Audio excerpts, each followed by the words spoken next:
What's up, my friends? I'm Brian from I1 Tesla, and this is Negative Brian. Yeah, what's up? I'm Brian. Or Negative Brian.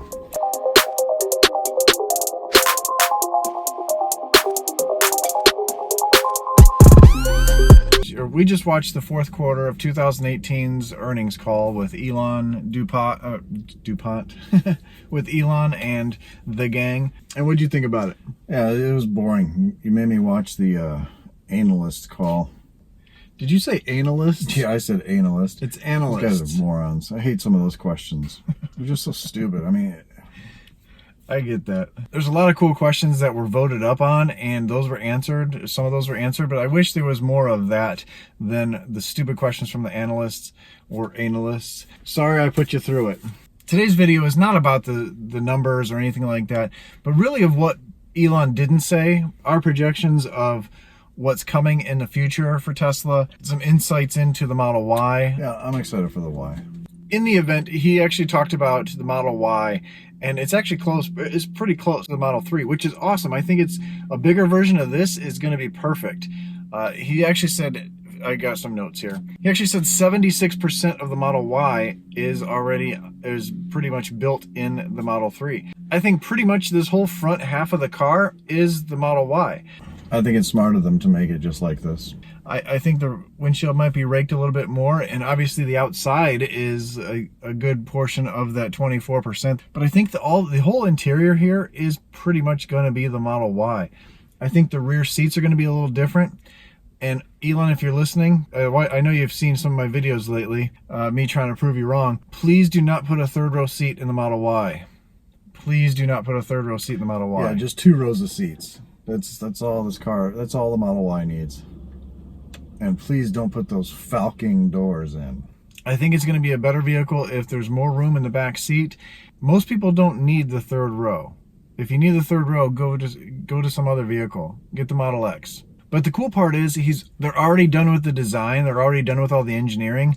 They're actually sending out for tooling already, which is huge. That means tooling does take some time, and I think they'll be done and ready for production before the end of the year. I think they'll have a couple, just like when the Model 3 first came out, they had a couple delivered by the end of the year. I think they're going to do the same kind of thing. I think they're going to ramp up faster, though, than they did with this, because most of it's done. They already know how to do it.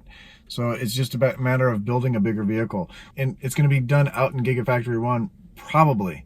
More than likely is what they said. But the Model Y event is supposed to be in March. We don't know. He didn't say anything about that. He didn't say when they're going to unveil it. They didn't say anything about the March event, which he did mention that the pickup truck is going to be unveiled sometime probably summer, which means fall. So that I was hoping that they'd have the truck at the event, but they won't do that. I really hope they show off the Roadster more at the event. Cool. Hopefully they bring that out. I'd like to be in it, and I'd also like to find out about the SpaceX package. And they probably don't want to step on the Model Y, so they probably won't come out with another vehicle. They will probably just show the Roadster, so it doesn't dilute the Model Y at all. Hopefully we get the invite. I mean, we won the invite, but there's so many people that won the invite with 5 referrals that I don't know how they're going to do that whole thing where you get to go, because I'm going. As soon as I can, I'm going. Well, that'd be nice to see the Roadster there. That'd be pretty cool. You gotta stay home. What? I'm not going? The hell, you taking Karen? That's bull. Some of the cool things coming is the Summon update for where you can drive the car with your phone. That's coming, he said, next month. Which, when he said next month, it doesn't mean everyone's going to get it next month. I think next month it's going to go to beta people. They're going to do some beta testing on it for another month or so. And then we'll have that probably 2 months from now. So after the March event is when I think people will start getting it. Just like he said, full self-driving is coming out soon. It's working in their cars. So Elon's car is full self-driving. Is he going to send his car across country like he said he was going to? He said it's about 98% good, which leaves a big range. 2% of driving is quite scary if it's going to be bad. But, you know, it's really great on the highway. It changes lanes and all that stuff. It stops at intersections. It's all the little things that are like this parking lot. I'm at the marina, and these kind of things, that's at 2% that it can't navigate through. So it's really close. He said by the end of the year they're going to have full self-driving, but regulators are not going to allow it probably for quite a while because they're going to want to test it. They're going to want to see the data on it. But the data is huge because there's so many cars, so many Teslas out there collecting data all the time. The last thing we kind of differ on, and a lot of people are thinking his way, I'm thinking the positive way, but someone asked, the 2170 cells, the ones that are in the Model 3, when are those going to the S and the X? And he said there's no plans for that. That car is stuck in the past though, and you know, how is that going to accept the supercharging 3 coming later this year and all that kind of stuff? I looked at it as, Elon said in the very beginning that this Model 3 is not the fourth version of Tesla. The Model S and the Model X are always going to be above this vehicle. So they're not going to come out with anything new in the Model 3 before they come out with it in the Model S and X.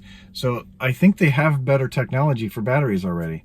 And I think they're working on something that's going to be in the Model S and the Model X. Those batteries are going to be huge. What that is, I don't know. But they are always playing with batteries and trying new technologies, whether that's more graphene batteries or solid state batteries or a mixture of a few things, really. They could do a mixture of batteries. I think it's a good thing. They need to focus on the Model 3 and the Model Y, get those out to the public, get those batteries, get the cost of those batteries lower, and they can still have a few people working on the Model S and the Model X batteries. Those would be more expensive, but those cars are more expensive, and that's why those cars are going to be still more expensive.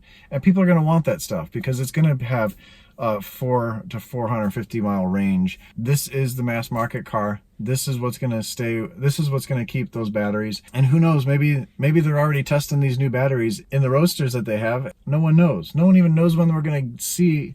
No one knows when we're even going to get our Roadsters. So, what are your thoughts on the Model X and the Model S battery? The Model S and the Model X batteries, I think Tesla's being lazy. They're just pushing them off a little bit, and why mess with a good thing? They need time to focus on other things. Battery technology takes a long time. I think they're just running the 18650s into the ground because they're good batteries. They're obviously proven batteries. Why change a good thing? Why rock the boat when you don't have to? I mean, these are working, yes. These work really good, but they have these for the houses, for the semis, for the Model 3, the Model Y, the Roadster. Why add 2 more vehicles onto that list when you don't have to? So I think they're just sitting on them because the demand is going to be low for the Model S and the Model X anyway. So why even do it? Why even mess with it? Just hold off for a few more years. There's no other competition out there right now. So I don't think there's a huge benefit to it right now. Here's the thing. No one knows who's going to be right on this. So if you like the video, give it a thumbs up. Again, I'm Brian. Yep, and I'm Negative Brian. I want to thank you guys for watching. Stay awesome, stay positive, and I'll catch you on the next one. Wait, peace. I shouldn't be doing that. I get so confused. I don't even know who I am.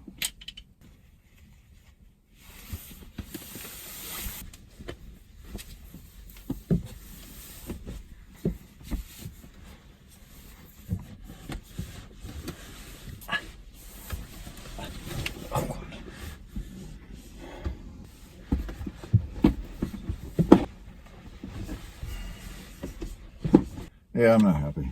Yeah, I agree.